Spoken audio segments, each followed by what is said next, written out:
무릎이 안 좋아서 걷는 것도 힘들어요. 헬스장? 한 번도 안 가봤어요. 그냥 밥 잘 챙겨 먹으면 되는 거 아닌가요? 이런 말 들어보신 적 있으시죠? 사실 60세가 넘으면 운동만큼 중요한 게 식사입니다. 근육은 단백질로 만들어지지만 어떤 단백질을 언제 어떻게 먹느냐에 따라 살로 갈지 근육으로 갈지 달라집니다. 오늘은 운동 못하더라도 근육을 지켜주는 음식과 식사법에 대해 실제 사례와 함께 알려드릴게요. 경기도 용인에 사는 박정수 어르신, 올해로 72입니다. 5년 전 디스크 수술을 받고 나서는 운동이라는 건 머릿속에서 아예 지워버리고 사셨습니다. 산책은커녕 아파트 계단 몇 층만 올라가도 숨이 차고 허리는 늘 욱신거렸고 무릎도 자주 붓곤 했습니다. 그런데 어느 날 정기 건강검진에서 뜻밖의 이야기를 들었습니다. 어르신, 근감소증 없습니다. 근육량이 또래 평균보다 훨씬 좋습니다. 의사도 고개를 갸우뚱했습니다. 보통 70대면 근육량이 빠르게 줄고 다리 힘이 약해지기 마련인데 박 어르신은 근육 상태가 매우 양호했던 겁니다. 그래서 물었죠. 평소에 꾸준히 운동하셨어요? 아니요. 운동은 못해요. 허리랑 무릎이 안 좋아서요. 그럼 어떻게 식사는 하시나요? 그냥 아침에 두부 반 모랑 김 먹고 점심에 청국장 끓여서 들깨가루 조금 타 먹고요. 간식은 계란 한 개 삶아두고 먹어요. 그 순간 의사의 얼굴에 미소가 번졌습니다. 운동보다 더 중요한 걸 하고 계시네요. 박 어르신은 몰랐습니다. 자신이 그렇게 아무 생각 없이 해오던 식습관이 근육을 지키는 핵심 루틴이었단 걸요. 사실 그는 예전부터 위장이 약해서 고기보단 두부, 청국장, 달걀 같은 부드럽고 소화 잘 되는 음식을 골라 먹었습니다. 우연히 그렇게 먹다 보니 결과적으로 단백질을 꾸준히 부담 없이 섭취하게 된 거죠. 그리고 그게 운동을 못하는 사람에게 가장 이상적인 단백질 루틴이었던 겁니다. 보통 나이가 들수록 힘이 빠지고 살이 처지는 걸 노화니까 어쩔 수 없다며 체념하는 분들이 많습니다. 하지만 그건 절반만 맞는 말입니다. 진짜 문제는 근육이 빠지는 속도보다 단백질 섭취가 더 빠르게 줄어든다는 점입니다. 60세 이후부터는 자연스럽게 단백질을 소화 흡수하는 능력도 떨어지기 때문에 예전처럼 먹어선 근육을 유지하기가 어렵습니다. 게다가 한국인의 식단은 원래부터 밥 중심, 반찬은 부수적인 문화죠. 아침엔 빵 한 조각이나 죽, 점심은 국에 밥, 저녁은 김치와 찌개. 이런 식사만 반복하면 하루 단백질 섭취량은 권장량의 절반도 못 미치는 경우가 많습니다. 세계보건기구에 따르면 노년층은 체중 1kg당 1.2g 이상의 단백질이 필요합니다. 체중이 60kg라면 하루 72g 이상이죠. 그런데 우리가 흔히 먹는 식단으로는 하루에 40g도 겨우 채우는 경우가 대부분입니다. 특히나 운동을 하지 않는 사람일수록 단백질 섭취는 더욱 중요합니다. 운동을 통해 근육을 자극하지 못하는 대신 음식을 통해 근육 손실을 억제해야 하기 때문입니다.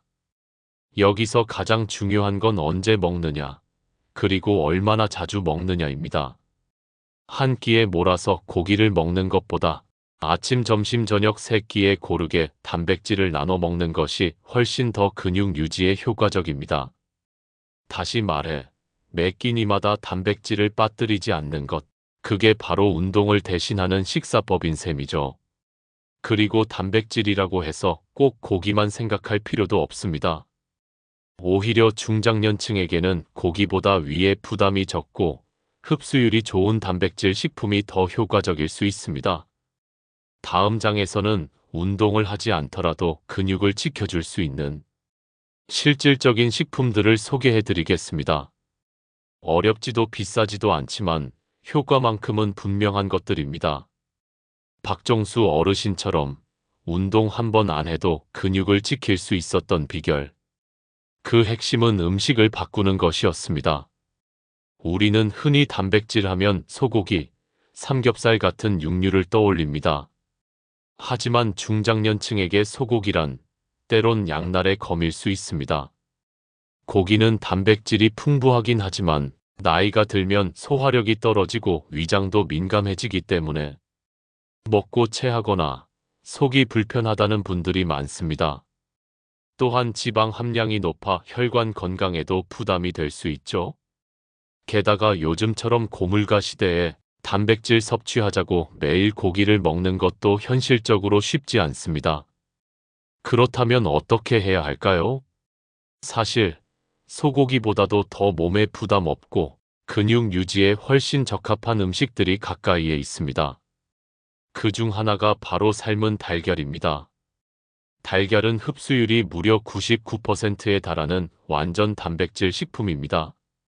공복에 먹으면 위에 무리가 가지 않고 하루를 든든하게 시작할 수 있는 단백질 저장소 역할을 하죠.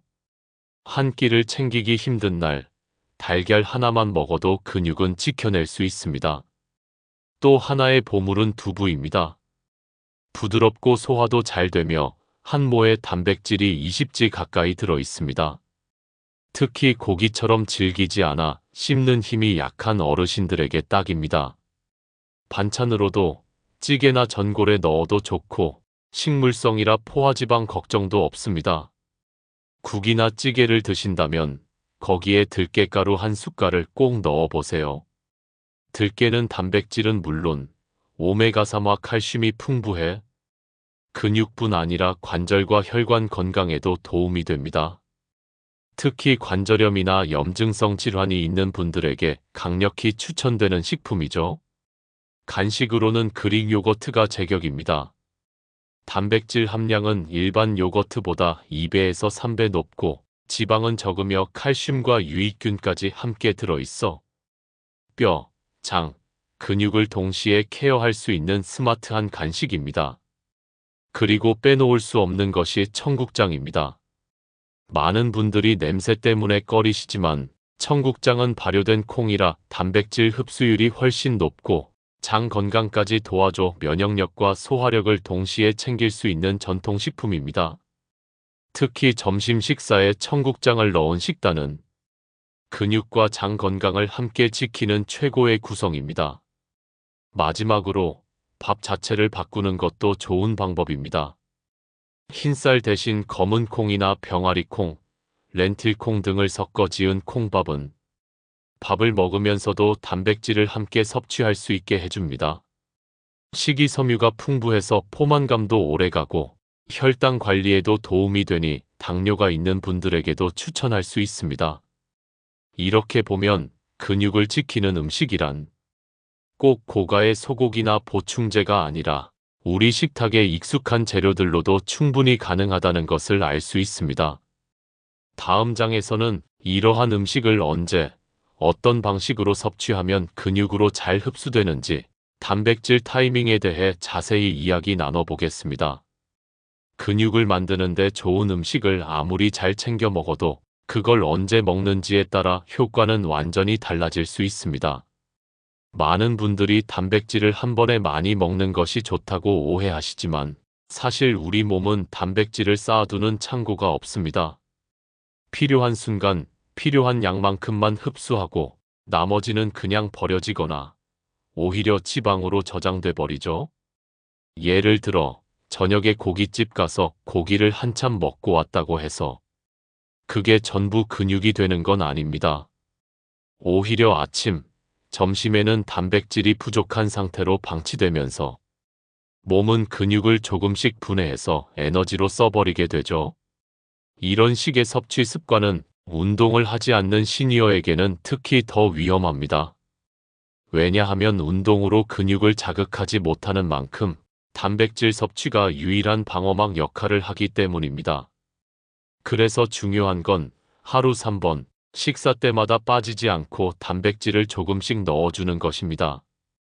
이걸 단백질 분할 섭취라고 부릅니다. 이 방법은 실제로 여러 연구에서도 노년층의 근육 유지와 근감소 예방에 더 효과적인 것으로 나타났습니다. 아침 하루의 첫 단백질을 가볍고 빠르게 자고 일어난 아침은 몸속 단백질이 가장 고갈된 시간입니다. 하룻밤 동안 아무것도 먹지 않고 8시간 이상을 보내는 동안 몸은 이미 근육을 조금씩 깎아 쓰고 있는 상태입니다. 그래서 아침에는 삶은 달걀 1개, 두유 1잔, 그릭 요거트 몇 숟갈 정도라도 꼭 챙겨야 합니다. 이건 식사를 잘 차리지 못하는 날에도 가능한 가장 현실적이고 간단한 방법이기도 하죠. 이 한 입이 바로 근육의 손실을 막아주는 작은 방패가 됩니다. 점심 하루 중 가장 안정적인 단백질 타임. 점심은 하루 3끼 중에서 가장 충분한 식사를 하기 쉬운 시간입니다. 이때가 바로 단백질을 제대로 섭취할 수 있는 황금 시간대입니다. 청국장에 두부를 듬뿍 넣거나 된장국에 들깨가루 한 스푼을 타는 것만으로도 자연스럽게 단백질을 보충할 수 있습니다. 물론 생선구이, 삶은 계란, 콩나물 무침 같은 반찬도 좋죠. 이런 소박한 반찬 한두 가지가 하루 전체 근육 유지의 중심 기둥이 됩니다. 저녁 부담은 줄이고 소화는 편안하게. 저녁에는 보통 활동량이 줄기 때문에 과도한 지방이나 무거운 고기보단 부드럽고 소화 잘 되는 단백질이 좋습니다. 검은 콩밥이나 미역국, 들깨 버섯전골처럼 부담 없이 드실 수 있는 식단을 선택하면 좋습니다. 또한 자기 전 간식으로는 따뜻한 두유 1잔, 호두나 아몬드 몇 알 정도면 충분합니다. 이렇게 하면 밤새 몸에서 단백질이 빠져나가는 걸 막고 근육 손실 없이 편안한 숙면까지 도와줍니다. 하루를 돌이켜보면 오늘 단백질을 아침부터 저녁까지 균형 있게 먹었나? 한 번쯤 스스로 물어보는 것만으로도 근육 건강을 지키는 시작이 될 수 있습니다. 운동이 어렵다면 식사 타이밍 하나만으로도 근육은 충분히 지킬 수 있습니다. 다음 장에서는 이러한 식사 원칙들을 하루 루틴으로 어떻게 실천할 수 있는지 직접 따라할 수 있는 식단 예시와 함께 소개해드리겠습니다. 지금까지 근육을 지키기 위한 음식, 그리고 단백질을 언제 먹어야 하는지를 살펴봤습니다. 그럼 이제 남은 질문은 하나죠. 그래서 실제로 어떻게 먹어야 할까요? 많은 분들이 이 지점에서 주저합니다. 좋은 건 알겠는데 번거롭고 복잡하면 결국 못하게 되더라. 맞는 말입니다. 건강한 식사도 생활 속에 자연스럽게 녹아들지 않으면 일주일을 넘기기 어렵습니다. 그래서 이번 장에서는 운동을 하지 않아도 근육을 지킬 수 있도록 도와주는 하루 식사 루틴을 실제 예시로 풀어드리겠습니다. 거창하거나 특별한 음식이 아니라 냉장고 속 재료로 가능한 현실적인 구성입니다. 아침 공복에 몸에 단백질을 넣어주는 시간. 삶은 달걀 1개 또는 그릭 요거트 반컵. 검은 콩밥에 된장국 두부, 버섯, 애호박 등. 김치 조금 들기름 몇 방울. 아침은 하루 중 가장 바쁜 시간이지만 단백질은 이때 꼭 들어가야 합니다. 삶은 달걀은 전날 미리 삶아두면 되고 된장국도 전날 저녁 끓인 걸 다시 데워 먹으면 됩니다. 특히 검은 콩밥은 한 번에 지어 냉동해 두면 매 끼니 간편하게 먹을 수 있습니다. 들기름 한 방울은 풍미도 살리고 염증 완화에도 도움이 되죠. 점심 하루의 중심, 단백질의 핵심 시간대. 청국장 또는 된장찌개 들깨가루 1큰술. 두부조림 또는 계란찜, 쌈채소 김밥, 과일 한 조각 사과나 배 등. 점심은 단백질을 가장 다양하게 섭취할 수 있는 시간입니다. 콩 단백질 청국장, 동물성 단백질 계란찜, 지방이 거의 없는 부드러운 단백질 두부를 조합하면 이상적입니다. 청국장에 들깨가루 한 스푼만 넣어도 흡수율과 영양이 확 달라지며 국물까지 마시면 단백질 섭취량이 훌쩍 늘어납니다. 저녁 부드럽고 가볍게 근육을 정리하는 시간.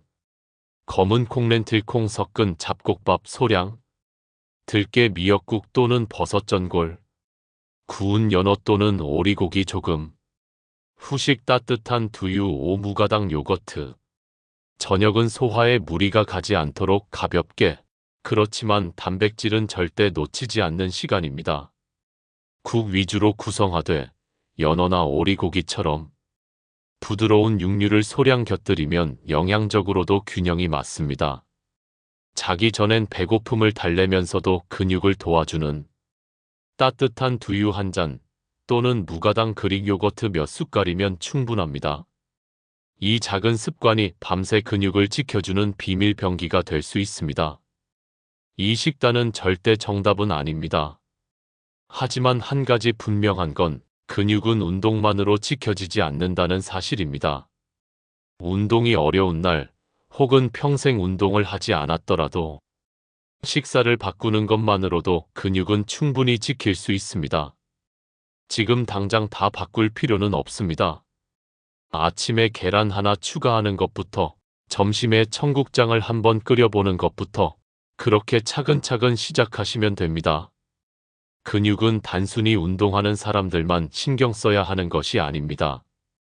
실제로 나이가 들수록 근육은 생명력과 직결된 자산이 됩니다. 우리가 걸을 수 있고, 계단을 오를 수 있고, 스스로 화장실을 갈 수 있는 것도 결국은 근육 덕분입니다. 하지만 많은 분들이 이런 말을 듣고도 내가 무슨 운동선수도 아니고 이 나이에 무슨 근육이냐고 생각하시죠? 그러나 그 생각이 건강의 갈림길이 됩니다. 근육을 잃으면 힘이 빠지고 넘어지기 쉽고, 넘어지면 회복도 더뎌지고, 회복이 느리면 삶의 질이 급격히 떨어집니다. 특히 고령자 사망 원인 중 상당수가 낙상 후 골절이라는 점을 생각해보면 단단한 뼈보다 근육이 잡아주는 힘이 더 중요하다는 사실을 알 수 있습니다. 근육이 유지되면 단순히 움직임이 좋아지는 것을 넘어 몸 전체에 눈에 띄는 변화가 찾아옵니다. 첫째, 기초 체력이 올라갑니다. 계단을 올라갈 때 숨이 덜 차고 무릎 통증이 줄고 허리가 편안해집니다. 예전엔 장을 보고 오는 길이 힘들었다면 근육이 회복되면 그 거리도 부담이 없어지죠. 둘째, 면역력이 올라갑니다. 근육은 단백질 저장고이자 우리 몸이 감염에 대응할 수 있는 기반 에너지입니다. 감기나 바이러스에 잘 걸리는 사람일수록 근육량이 부족한 경우가 많습니다. 셋째, 당뇨와 혈압 관리가 수월해집니다. 근육이 많을수록 혈당을 빨리 소비하고 인슐린 저항성도 낮아져 당뇨 조절에 유리합니다. 실제로 식사 관리만 잘해서 당화혈색소가 개선된 시니어 사례도 많습니다. 넷째, 삶에 자신감이 생깁니다. 무릎이 아프지 않고 외출할 때 몸이 가볍고 식사 후 더부룩하지 않다면 그 하루는 달라집니다. 이 모든 변화가 운동이 아니라 식사 하나 바꾸는 것에서부터 시작될 수 있다는 사실 믿기지 않으시겠지만 실제로 가능합니다. 박정수 어르신이 증명했듯이 운동을 못하더라도 근육은 지킬 수 있습니다. 그리고 근육이 지켜지면 당신의 오늘과 내일도 분명히 바뀔 수 있습니다. 근육은 근력뿐 아니라 삶을 지탱하는 바탕입니다. 그 바탕을 하루 세 끼 식사로 지금부터 차근차근 다져가 보세요. 여기까지 들어주신 여러분, 지금 어떤 생각이 드시나요? 운동 안 해도 근육을 지킬 수 있다. 처음엔 반신반의하셨을지 모릅니다. 하지만 이제는 조금 다르게 느껴지실 겁니다. 우리는 평생 힘을 키우려면 운동해야 한다는 말을 들으며 자라왔습니다. 물론 운동이 도움이 되는 건 맞습니다. 하지만 운동이 전부는 아닙니다. 특히 몸이 아프거나 움직이기 힘든 분들에겐 식사가 유일하고도 현실적인 대안이 됩니다. 근육은 한순간에 생기지 않습니다. 그렇다고 단숨에 사라지는 것도 아닙니다. 조금씩, 천천히 그러나 확실하게 무너지고 반대로 천천히 그리고 확실하게 되살릴 수 있는 것도 근육입니다. 그래서 오늘 드리고 싶은 마지막 한마디는 이겁니다. 지금부터 하루 한 끼만 바꿔보세요. 아침에 계란 하나 더 먹는 것부터, 점심 국에 들깨가루 한 숟갈 넣는 것부터, 저녁에 밥을 반 공기로 줄이고 콩을 섞는 것부터, 그 작은 변화들이 쌓여서 당신의 체력, 면역력, 자존감을 다시 세워줄 것입니다. 지금도 많은 분들이 근육이 빠지니까 일상이 무너진다고 말합니다. 하지만 근육이 살아나면 다시 삶의 중심을 되찾을 수 있습니다. 오늘 이 이야기가 당신의 식탁에, 당신의 몸에, 그리고 당신의 하루에 조금이라도 따뜻한 힘이 되었기를 바랍니다. 지금까지 들어주셔서 감사합니다. 당신의 근육을 응원합니다.